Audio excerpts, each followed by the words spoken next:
되었습니다. 가을의 선선함과 시원함이 여러분들의 가정과 직장과 사업장에 풍성하게 임하기를 간절히 축복합니다.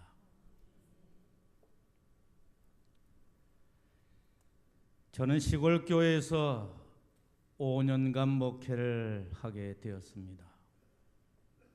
비록 작은 교회였고 농촌 교회였습니다마는 이곳에서 목회하면서 얼마나 행복했는지 모릅니다.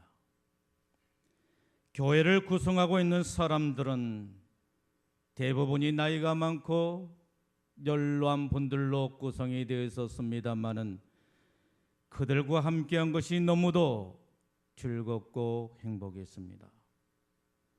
저는 그들로부터 얼마나 사랑을 받았는지, 그리고 대접을 받았는지, 그곳이 낙원이었고 천국이었던 것입니다.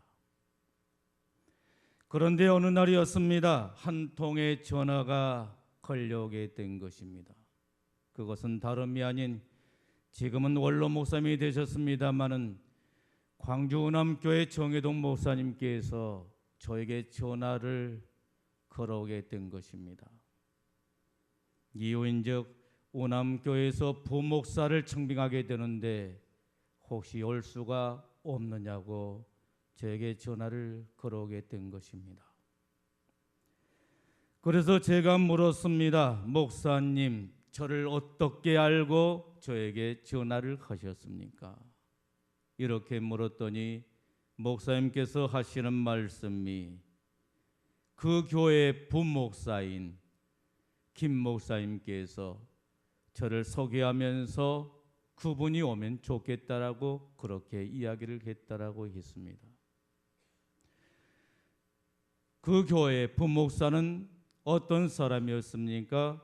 저하고는 목사 동기요, 학교로서는 3년 선배였던 목사님이셨습니다. 그런데 그 목사님이 저를 보고서 괜찮게 생각을 했던 것 같습니다. 그런데 목사님의 요청에 선뜻 대답하지를 못했습니다. 이유가 있었습니다. 첫째는 비록 시골 교회요, 작은 교회였지만 저는 그 교회가 너무도 좋았다라고 하는 말입니다. 만일에 그 교회를 떠나게 되면 내 평생에 이와 같이 좋은 교회를 만나지 못할 것이라고 그렇게 생각을 하게 된 것입니다. 그래서 선뜻 대답을 하지를 못한 것입니다. 그런데 선배 목사님들이 하시는 말씀이 비록 부목사 생활이 힘들고 어렵지만은 꼭 한 번은 해봐야 된다라고 하면서 가라고 저에게 권면을 하는 것이었습니다. 그래서 어쩌면 이것이 나에게 있어서 더 나은 목회자로 성장한 데 있어서 기회라고 생각을 하게 되었고, 아쉬움을 뒤로한 채 가기로 결정을 하게 된 것입니다. 떠나는 날이었습니다. 성도들은 사택에 들어앉아서 목사님 좋자고 저희들을 버리고 가시면 어떻게 합니까? 하면서 펑펑 우는 것이었습니다. 얼마나 미안하고 죄스러웠던지, 그래서 어린아이처럼 땅바닥에 덩그러니 누운 채 그들과 함께 눈물을 쏟고 만 것입니다. 그리고 그 정든 교회를 떠나게 된 것입니다. 운암교회 정혜동 목사님의 요청에 선뜻 대답하지 못했던 두 번째 이유가 있었습니다. 그것은 바로 저의 운전 실력이었습니다. 지금은 베스트 드라이버입니다만은 20년이 넘도록 사고 한 번 내지 않았다라고 여러분 생각해 보십시오. 이러면 베스트 드라이버가 아닙니까? 지금은 베스트 드라이버입니다만 그때 당시에 저의 운전 실력은 형편이 없었다라고 하는 말입니다. 저는 운전면허를 도각으로 따게 된 것입니다. 운전면허 학원을 다녀본 적이 한 번도 없었습니다.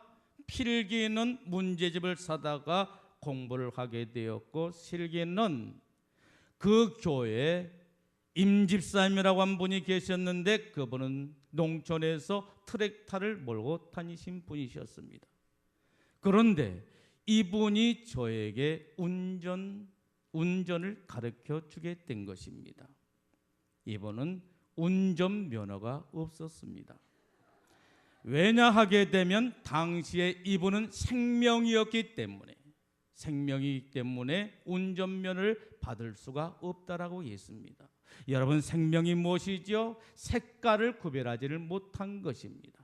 신호등을 볼 수가 없는 것입니다. 파란색을 빨간 것으로 봐버리고 빨간색을 파란 것으로 봐버리고 색깔을 구별하지는 못한 겁니다. 그의 어머니가 고추밭에서 빨간 고추를 따다가 마당에다가 널라라고 그렇게 말했는데 파란 고추를 몽땅 따다가 마당에다가 말려놓게 된 것입니다.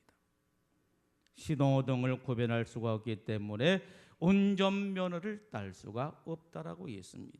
그런데 시골에서 농사일을 하게 되는 트랙터를 끌고 다니게 된 것입니다. 그분이 교회 마당에 주차되어 있는 차를 끌고 학교 운동장으로 가서 저에게 운전을 가르치게 된 것입니다. 그렇게 해서 2번 만에 운전면허를 따게 된 것입니다. 여러분, 대단하지 않습니까? 도각으로 해서 어깨너머로 해서 운전면허를 땄다고 생각해 보십시오. 그것도 2번 만에 땄다라고 한다면 얼마나 대단합니까? 그런데 부목사로 오라고 하는 것입니다. 그러자 겁이 덜컥 나게 된 것입니다. 왜냐하게 되면 시골길은 한산하기 때문에 얼마든지 운전을 할 수 있을 것 같은데 도시는 신호등도 많고 차량도 많기 때문에 운전한다는 그 자체가 겁이 나게 되었다라고 하는 말입니다. 그래서 용기가 나지를 않는 것입니다. 촌놈이 도시에 나와서 산다라고 하는 게 겁이 나게 된 것입니다. 그래서 죄송합니다만 못 가겠습니다라고 말을 하게 된 겁니다. 그랬더니 목사님께서 하시는 말씀이 절대로 운전을 안 시키겠다. 어떻게 그분이 저를 아셨던지 절대로 운전을 안 시킬 때니까 저희 교회에 와달라고 그렇게 심신당부를 하게 된 것입니다. 여러분, 말씀하셨던 대로 운전을 시키지 않았을까요? 아닙니다. 얼마 동안의 기간이 지나니까 목사님과 함께 신방을 하게 되는데 목사님께서 운전대를 잡으라고 저에게 말한 것입니다. 얼마나 긴장이 되든지 오금이 떨려면서 안절부절하면서 운전대를 잡고 운전을 하다가 어느 길을 가게 되는데 그 길에 얼턱이 있어가지고 그곳을 넘어가다가 뒤에 계신 목사님과 사모님이 앞으로 뛰쳐나오는 그런 일이 있었습니다. 얼마나 미안했던지. 그래서 광주 우남교회 부목사가 되게 된 것입니다. 그리고 열심히 목사님을 도와서 사역하게 된 것입니다. 남의 일이 아닌 내 일처럼 생각하면서 열심히 일을 하게 된 것입니다. 목사님을 섬기고 사역하는 것, 목사님을 섬기고 목사님을 도와서 사역하는 것, 그것이 바로 하나님의 일이라고 그렇게 생각을 하면서 열심히 사역을 했습니다. 그랬더니 어느 날 목사님이 저를 부르신 겁니다. 그러면서 목사님께서 이렇게 말씀하신 거예요. 김 목사, 절대로 우리 교회 나가지 마. 내가 개척해서 보낼게. 이렇게 말씀하신 것이었습니다. 그 누구에게 내가 교회를 사임한다라고 이야기해 본 적이 한 번도 없었습니다. 그런데 목사님이 어느 날 저를 부르시더니 김 목사 나가지 마. 내가 반드시 개척해서 내보낼게. 이렇게 말씀하시게 된 것입니다. 목사님은 저를 얼마나 만족해 하셨던지 광주 전남 지역 부교육자 세미나가 있었는데 그곳에 목사님이 강사로 서시어서 하시는 말씀이 나는 우리 우남교회 부목사인 김한웅 목사를 너무너무 좋아한다라고 공개적으로 절을 들어서 칭찬하게 된 것입니다. 무엇이 그렇게도 마음이 드셨을까요? 도대체 무엇이 마음에 들었기에 그렇게 공개적으로 부목사들 앞에서 저를 칭찬하게 되었을까요? 아마 이것이 아니었을까요? 잘한 것이란 아무것도 없었는데 이것 때문에 목사님이 저를 칭찬한 게 아니었을까요? 가끔 성도들이 목사님의 연약한 부분을 들어서 목사님의 흉을 보는 경우가 있었는데 그때마다 그들과 함께 입을 맞추어서 목사님의 그 흠을 뚫어낸 것이 아니라 목사님을 대변해주고 목사님 편에서 좋은 것으로 이야기해 주게 되는데 그것 때문에 그랬을까요? 나중에 그 모든 것들이 목사님과 사모님에게 다 들어가게 되었다라고 하는 말씀인 것입니다. 어느 때인가 사모님이 그렇게 말씀하셨습니다. 김 목사님이 이렇게 말했다고 그러되 고마워, 이렇게 말한 것이었습니다. 아니면 목사님이 혹시라도 피곤하셔서 새벽 기도를 나오지 못하게 되면 그 차례를 제가 성심성의껏 잘 지켜드렸기 때문이었을까요? 저는 그때를 위해서 항상 설교 한 편 이상을 준비하고 다니게 된 것입니다. 그리고 목사님께서 혹시 나오시지 못하게 되면 그 차례를 제가 채워드리게 된 것입니다. 오늘은 목사님이 나오시지를 못했네요. 여러분 각자 기도하고 돌아가세요. 그렇게 말해본 적이 한 번도 없었습니다. 목사님이 피곤해서 몸이 연약해서 나오지를 못하게 되면 반드시 그 자리에 제가 대신해서 서게 된 것입니다. 다른 몇 명의 부교육자를 또 있었습니다마는 그들은 새벽 기도하는 것이 힘이 들었던지 새벽 기도와는 전혀 상관없는 그런 삶을 살게 되는데 저는 새벽 기도를 내 일처럼 내 삶처럼 내 천직으로 여기면서 그 자리를 지키면서 그렇게 생활을 하게 된 것입니다. 이것 때문이었을까요? 아니면 목사님께서 맡겨주신 부서에 대해서 책임을 지고 성심성의껏 열심히 사역을 해서였을까요?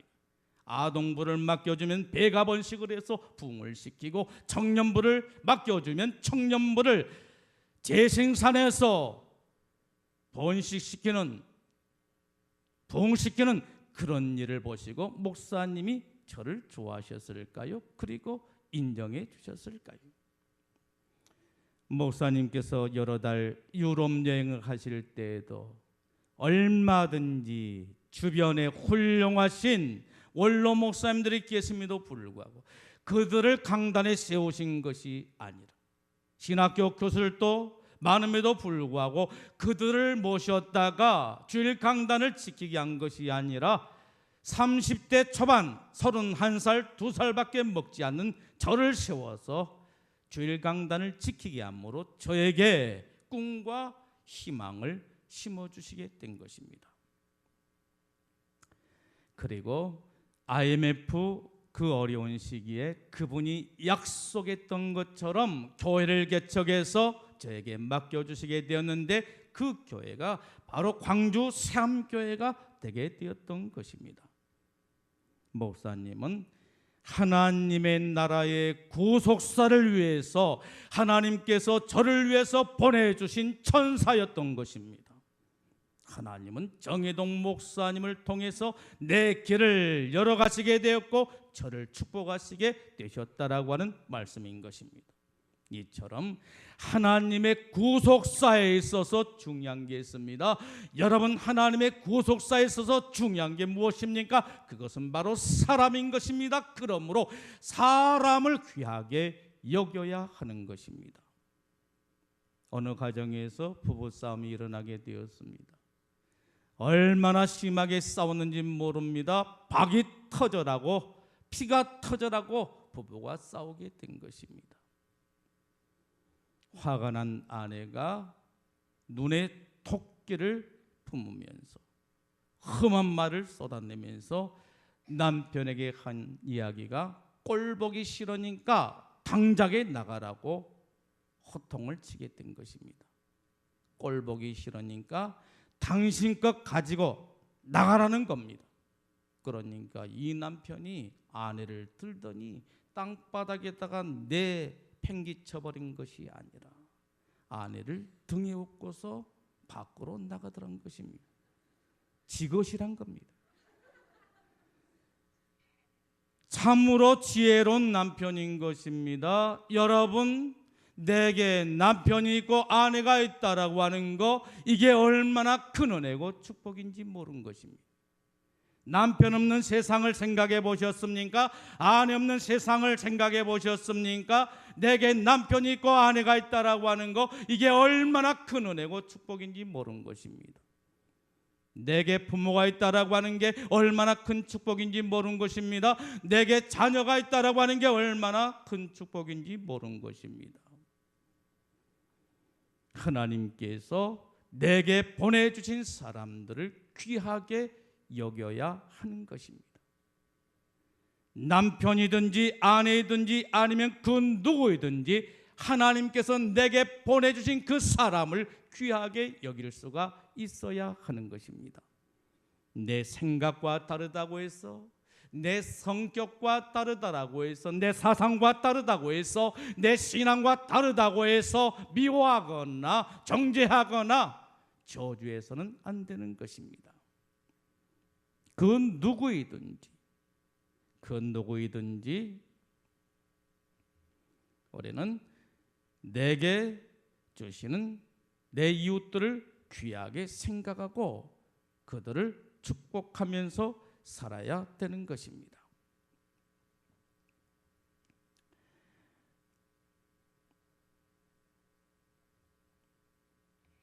하나님께서 내게 보내주신 사람을 귀하게 여기십시오. 하나님은 바로 그 사람을 통해서 나를 축복하시고 내 길을 열어가시게 된 것입니다. 요셉은 축복을 받게 되었는데 무엇으로 통하여 축복을 받게 된 것입니까? 요셉의 축복은 만남으로부터 시작되었다라고 하는 말입니다. 요셉은 억울하게 누명을 쓰고서 감옥에 갇히게 되었습니다.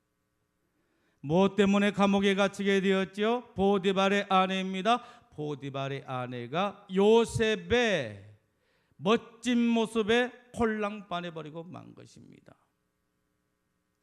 그래서 보디발의 아내가 끝임없이 요셉에게 통침을 요구하게 된 것입니다. 그런데 요셉이 어떻게 했죠? 끝임없이 거절하게 된 것입니다.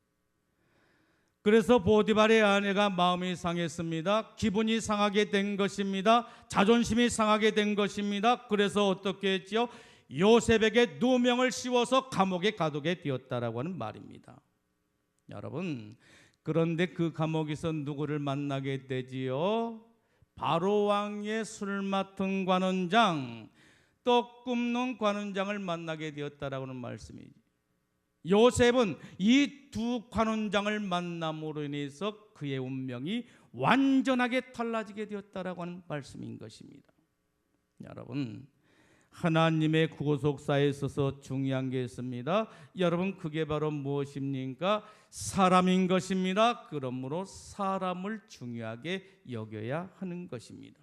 하나님께서 우리의 일을 행하실 때 하나님께서 직접 하늘에서 내려오셔서 우리의 일을 행하시는 것입니까? 아닙니다. 하나님은 우리의 일을 행하실 때 사람을 통하여 사람을 보내주셔서 그로 하여금 우리의 일을 행하게 하신다라고 하는 말씀인 것입니다. 하나님께서 이스라엘 백성들을 애굽에서 구원하시게 되는데 어떻게 구원하시게 되지요? 하나님께서 하늘에서 직접 내려오셔서 이스라엘 백성들을 구원하셨습니까? 아닙니다. 하나님께서는 모세를 세우시고 모세를 통하여 이스라엘 백성들을 구원하셨다라고 하는 말씀인 것입니다. 그러므로 사람을 귀하게 여겨야 하는 것입니다. 사람을 놓쳐서는 안 된다라고 하는 말입니다. 요셉은 감옥에 들어온 바로 왕의 술 맡은 관원장과 떡 굽는 관원장을 잘 섬겼습니다. 4절에 보게 되면 그들을 섬겼더라 이렇게 말합니다. 요셉이 친위대장의 말을 듣고 두 관원장을 잘 섬겼다라고 하는 말입니다. 두 관원장에게 성심성의껏 잘 섬기게 된 것입니다. 특별히 요셉이 이들을 섬기게 되는데 하나님이 주신 은사를 가지고 이들을 섬기고 있는 것을 볼 수가 있습니다. 요셉의 은사가 무엇이었습니까? 요셉의 은사는 꿈을 해석하는 것이었습니다. 하나님께서는 요셉을 사용하시려고 꿈 해몽의 은사를 주셨다라고 하는 말씀인 것입니다. 그래서 요셉은 꿈 해몽을 통해서 두 관원장을 잘 섬기게 된 것입니다. 모든 사람은 다 은사를 가지고 있습니다. 군뱅이도 군군제주는 있다라고 말하지를 않습니까? 이처럼 모든 사람들에게 다 은사가 있는 것입니다. 여러분, 왜 하나님께서 우리에게 은사를 주신 것입니까? 은사의 목적이 무엇이라고 생각하십니까? 하나님은 그 은사를 통해서 그 은사를 가지고 봉사하고 섬기고 하나님의 선한 일을 위해서 사용하라고 우리에게 은사를 주신다라고 하는 말씀인 것입니다. 우리는 그 은사를 따라 살게 될 때 삶의 보람을 느끼고 행복을 느끼게 되고 그리고 즐거움을 얻게 되는 것입니다. 또한 이것이 바로 하나님의 창조의 목적이요 하나님이 내게 생명을 주신 의미라고 말할 수가 있습니다. 요셉은 감옥에서 바로의 두 관원장을 만나게 됩니다. 그런데 이 두 관원장이 어느 날 잠을 자다가 꿈을 꾸게 됩니다. 두 관원장이 꿈을 꾸고 나서 근심이 생겼습니다. 잠이 오지를 않는 것입니다. 밥을 먹을 수가 없는 것입니다. 얼굴에 근심빛이 가득하게 된 것입니다. 그래서 요셉이 묻습니다. 관원장들이여, 뭐 때문에 그처럼 근심의 얼굴을 하면서 살아오고 계십니까? 그 이유가 무엇입니까? 이렇게 말했더니 이들이 꿈 이야기를 하게 된 것입니다. 그런데 이들의 꿈을 속 시원하게 풀어준 사람이 바로 누구였습니까? 요셉이었다라고 하는 말입니다. 술을 맡은 관원장이 꿈 이야기를 합니다. 요셉이 그 꿈 이야기를 듣고서 이렇게 말합니다. 당신은 앞으로 사흘 후에 바로 왕으로부터 복직을 받게 될 것입니다. 그러면서 요셉이 무엇을 부탁하게 됩니까? 당신이 복직이 되거들랑, 당신이 성공하거들랑 나를 기억해서 바로 왕에게 내 처지를 알리고 이 집에서 나를 건져달라고 그렇게 부탁하게 된 것입니다. 그리고 요셉의 말처럼 술 맡은 관원장은 사흘 후에 복직이 되게 되었고 떡 굽는 관원장은 죽게 된 것입니다. 여러분, 그런데 이 요셉의 꿈 해몽이 언제 진가를 발휘하게 되지요? 그것은 바로 바로의 꿈이었다라고 하는 것입니다. 바로가 어느 날 꿈을 꾸었습니다. 그런데 그 꿈이 무슨 꿈인지를 알지 못해서 근심하게 된 것입니다. 좋은 꿈인지 나쁜 꿈인지 알 수가 없어서 근심 가운데 신하들에게 말합니다. 애굽 전역에 꿈을 잘 해석하는 사람들을 불러 모으라고 합니다. 그랬더니 신하들이 애굽의 전역에서 꿈 해석을 잘한다라고 하는 그런 사람들을 다 모아들에게 된 것입니다. 그리고 바로 왕이 그들로 하여금 꿈을 해석하게 한데, 여러분, 그 꿈의 내용이 무엇이었습니까? 바로가 꿈을 꾸게 되는데 자신이 나일강에 서 있는 것이었습니다. 나일강에 서 있는데 나일강에서 아름답고 살찐 남소 7마리가 올라오게 된 것입니다. 그러더니 갈대밭에서 갈대를 뜯어먹게 된 것입니다.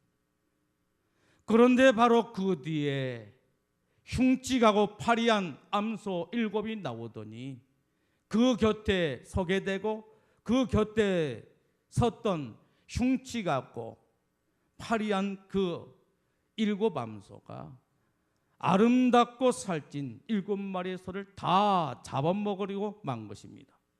그리고 또 꿈을 꾸게 되는데 어떤 꿈이었습니까? 한 줄기에 무성하고 충실한 이삭이 나오고 그 위에 또 가늘고 동풍에 마른 7 이삭이 나오더니 그 가는 7 이삭이 무성하고 풍성한 곡식을 다 삼켜버리고 만 것입니다. 바로는 이 꿈을 꾸고 난 후에 이 꿈이 도대체 무슨 꿈인지를 알 수가 없었습니다. 그래서 신하들을 보내어서 애굽의 전역에 유명한 점술가들 그리고 현인들을 불러서 꿈을 해석하게 하는데 그 꿈이 시원치를 못한 것입니다. 꿈 해석을 제대로 하지를 못하게 된 것입니다. 그때였습니다. 술 맡은 관원장이 지난날에 자신이 감옥에서 있었던 일을 기억해내게 되고 그래서 요셉을 불러들여서 그 요셉을 바로 앞에 서게 한 것입니다. 요셉이 바로 앞에 서서 꿈을 해석하게 됩니다. 요셉이 바로 왕의 꿈을 듣더니 이렇게 말합니다. 앞으로 애굽 땅에 7년 동안 대풍년이 들게 될 것입니다. 그때 왕께서는 모든 곡식들을 곡간에다가 차곡차곡 잘 쟁여 놓으라고 말합니다. 그리고 나게 되면 7년 후에 흉년이 있게 될 것인데 그 흉년의 때를 대비하라고 말합니다. 그리하게 되면 흉년의 때에 망하지 않게 될 것이라고 했습니다. 바로 왕이 요셉의 이 꿈 해몽을 듣고서 감탄하게 된 것입니다. 지금까지 수많은 사람들을 만나보았지만 이처럼 하나님의 영에 감동된 사람을 본 적이 없다라고 하면서 요셉을 칭찬하고 그에게 상을 베푸는데 어떤 상을 베푸게 되지요? 너는 내 집을 다스리라 이렇게 말하면서 그에게 애굽의 총리 대신 되는 영광을 얻도록 그렇게 상을 베풀게 된 것입니다. 요셉은 술 맡은 관원장을 통해서 바로 왕에게 등용되었고 애굽의 총리 대신 되는 영광을 얻게 된 것입니다. 여러분, 이 일로 인해서 어떤 일이 생겨나게 되지요? 가나안 땅에서 기근에 시달리던 그의 가족들이 애굽에 내려오게 되었고 그래서 기근에서 벗어날 수가 있었다라고 하는 말씀이고 하나님께서 아브라함에게 약속하셨던 너로 큰 민족을 이루겠다라고 하셨던 그 약속을 점진적으로 성취하고 있는 모습을 볼 수가 있는 것입니다. 만남은 소중한 것입니다. 하나님은 우리의 만남을 통해서 우리의 길을 열어가시고 우리를 축복하시게 된 것입니다. 그러므로 만남을 소중히 여겨야 하는 것입니다. 여러분, 그런데 인생 최고의 만남이 있습니다. 그 인생 최고의 만남이 무엇입니까? 그것은 바로 예수님과의 만남이라고 말할 수가 있는 것입니다. 여러분, 베드로는 어떤 사람이었습니까? 베드로는 보잘것없는 바닷가에서 고기 잡는 어부에 불과했다라고 하는 말인 것입니다. 그런데 베드로가 예수님을 만남으로 어떤 사람이 되게 된 것입니까? 위대한 사도가 되었다라고 하는 말씀인 것입니다. 바울은 어떤 사람이었습니까? 예수 믿는 사람들을 미워하고 핍박하고 예수 믿는 사람들을 잡아 가두고 예수 믿는 사람들을 죽이는 일에 앞장섰던 사람이었습니다. 그런데 이런 바울이 예수님을 만남으로 어떤 사람으로 변하게 된 것입니까? 핍박자가 복음 전도자가 되게 되었고 기독교 신학을 체계화하고 기독교 신학을 정리하는 위대한 신학자가 되었다라고 하는 말씀인 것입니다. 그것뿐만 아닙니다. 십자가의 강도를 보십시오. 예수님 곁에 섰던 십자가의 강도를 보십시오. 그는 예수님을 만남으로 어떤 복을 누리게 된 것입니까? 낙원에 이르는 축복을 누리게 되었다라고 하는 말씀인 것입니다. 여러분, 예수님을 만나셨습니까? 예수님을 만나도 확실하게 만나셔야 되는 것입니다. 인격적으로 신령과 진리로 예수님을 만나셔야 되는 것입니다. 예수님을 만나게 되면 요셉처럼 저와 여러분들도 완전히 인생이 바뀌어지는 역사가 일어나게 될 줄로 믿습니다. 우리 다 같이 찬양 한번 해볼까요? 내가 처음 주를 만났을 때, 내가 처음 주를 만났을 때 외롭고도 쓸쓸한 모습,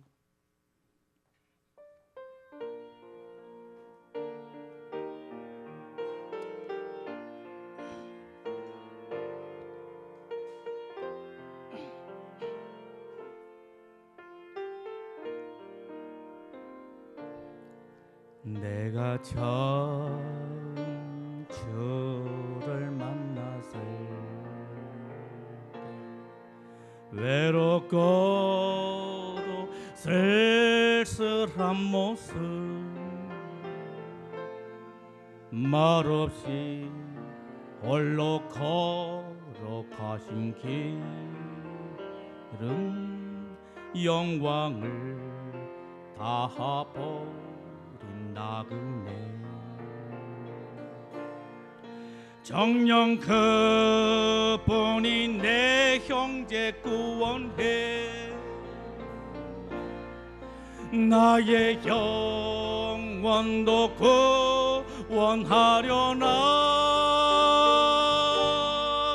의심 많은 도마처럼 물었네 내가 주를 처음 만난 날 내가 다시 주를 만났을 때 죄악으로 몹쓸 병든 몸 조용히 내 손 잡아 이끄시며 병든 자여 일어나거라 눈물을 흘리며 참회하였소 나의 믿음이 뜨거웠었네 그러나 죄악이 나를 삼키고 내 영혼 갈 길을 잃었네 내가 이제 주를 만나면 죽음의 길 벗어나려네 변찮는 은혜와 사랑 베푸신 그분만이 나의 구세주 주 예수 따라 항상 살리로다 십자가 지고 따라가리라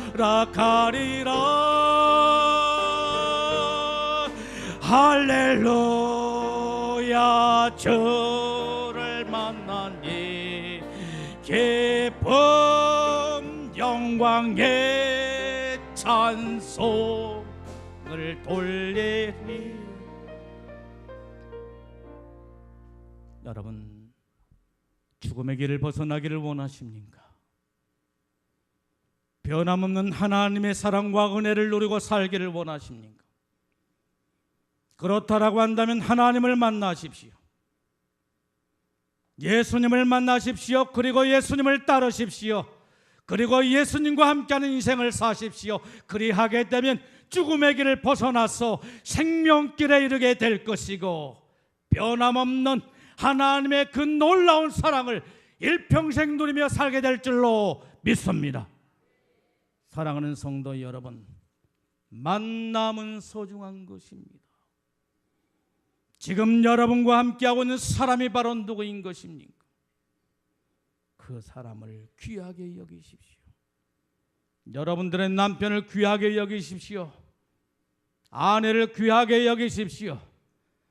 여러분들의 부모를 귀하게 여기십시오. 여러분들의 자녀를 귀하게 여기십시오. 여러분과 함께하는 그 사람을 귀하게 여기십시오.